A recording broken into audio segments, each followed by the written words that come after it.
ನನ್ನ ಹೆಸರು ಶರಣ್ ಅಂತ.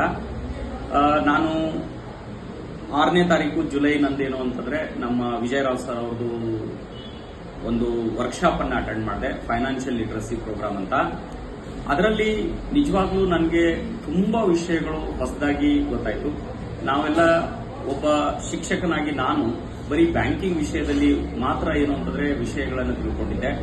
ಆದ್ರೆ ವಿಜಯರಾವ್ ಸರ್ ಅವರ ಒಂದು ವರ್ಕ್ಶಾಪ್ ಅನ್ನ ಅಟೆಂಡ್ ಮಾಡಾದ್ಮೇಲೆ ನನಗೆ ಬ್ಯಾಂಕಿಂಗ್ ಬಿಟ್ಟು ಈ ಇನ್ಶೂರೆನ್ಸ್ ಕ್ಷೇತ್ರ ಆಗಿರ್ಬೋದು, ಮ್ಯೂಚುವಲ್ ಫಂಡ್ ಕ್ಷೇತ್ರ ಆಗಿರ್ಬೋದು, ಸ್ಟಾಕ್ ಮಾರ್ಕೆಟ್ ಇನ್ವೆಸ್ಟಿಂಗ್ ಆಗಿರ್ಬೋದು, ಈ ಬೇರೆ ಬೇರೆ ಹೂಡಿಕೆಗಳ ಬಗ್ಗೆ ಒಂದು ತುಂಬಾ ಕ್ಲಿಯರ್ ಕಟ್ ಆದಂತ ಒಂದು ವಿಚಾರಧಾರೆನ ಅವರು ನಮಗೆ ಹೇಳಿಕೊಟ್ರು. ನನಗೆ ಎಲ್ಲದಕ್ಕಿಂತ ಮುಖ್ಯವಾಗಿ ಇಷ್ಟ ಆಗಿದ್ದೇನು ಅಂತಂದ್ರೆ, ಕ್ಲಾಸ್ ಅಲ್ಲಿ ನಾವು ಬ್ಯಾಂಕ್ ಅಲ್ಲಿ ಹಣವನ್ನ ಒಂದು ಸೇವಿಂಗ್ಸ್ ಅಕೌಂಟ್ ಅಲ್ಲಿ ಇದ್ರೆ ಒಂದು 3-3.5% ನಮಗೆ ರೇಟ್ ಆಫ್ ಇಂಟ್ರೆಸ್ಟ್ ಸಿಗುತ್ತೆ. ನಮಗೆ FD ಮಾಡಿದ್ರೆ ಒಂದು 6-7% ರೇಟ್ ಆಫ್ ಇಂಟ್ರೆಸ್ಟ್ ಸಿಗುತ್ತೆ.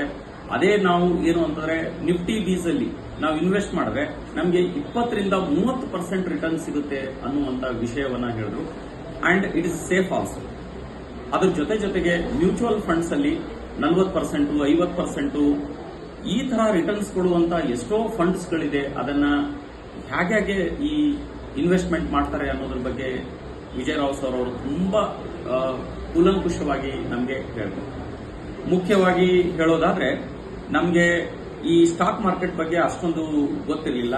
ನಿಫ್ಟಿ ಬೀಸ್ ಆಗಿರ್ಬೋದು, ಗೋಲ್ಡ್ ಬೀಸ್ ಆಗಿರ್ಬೋದು, ಬ್ಯಾಂಕ್ ಬೀಸ್ ಆಗಿರ್ಬೋದು, ಇದರಲ್ಲಿ ನಾವು ಯಾವ ರೀತಿಯಾಗಿ ಸೇಫ್ ಆಗಿ ಇನ್ವೆಸ್ಟ್ ಮಾಡಬಹುದು ಅನ್ನೋದ್ರ ಬಗ್ಗೆ ನಮ್ಮ ಎಲ್ಲ ಶಿಕ್ಷಕರಿಗೆ ಯಾವ ರೀತಿಯಾಗಿ ನಮ್ಮ ಹಂತದಲ್ಲಿ ನಾವೇ ಅವರ ಒಂದು ಮಾರ್ಗದರ್ಶನದಲ್ಲಿ ಇನ್ವೆಸ್ಟ್ ಮಾಡಬಹುದು ಅನ್ನೋದನ್ನ ಹೇಳ್ಕೊಟ್ರು. ನಮಗಂತೂ ಇದು ತುಂಬಾ ಉಪಯುಕ್ತ ಆಯಿತು. ಒಬ್ಬ ಶಿಕ್ಷಕನಾಗಿ ನಾನು ಹೇಳೋದೇನು ಅಂತಂದ್ರೆ, ಇದು ನಮ್ಮ ಮೂಲಕ ನಮ್ಮ ಮಕ್ಕಳಿಗೆ ಇನ್ನೂ ಅನುಕೂಲಕರವಾದಂತಹ ಈಗಿಂದನೇ ಅವರಿಗೆ ಈ ಇನ್ವೆಸ್ಟ್ಮೆಂಟ್ ಬಗ್ಗೆ, ಬ್ಯಾಂಕಿಂಗ್ ಬಗ್ಗೆ, ಇನ್ಶೂರೆನ್ಸ್ ಬಗ್ಗೆ, ಮ್ಯೂಚುವಲ್ ಫಂಡ್ ಬಗ್ಗೆ, ಸ್ಟಾಕ್ ಮಾರ್ಕೆಟ್ ಬಗ್ಗೆ ಎಷ್ಟೋ ವಿಷಯಗಳನ್ನು ನಾವು ಶೇರ್ ಮಾಡ್ಕೋಬಹುದು ಅನ್ನೋದನ್ನ ವಿಜಯರಾವ್ ಸರ್ ಅವರು ನಮಗೆ ಕೂಲಂಕುಷವಾಗಿ ಹೇಳ್ಕೊಟ್ರು.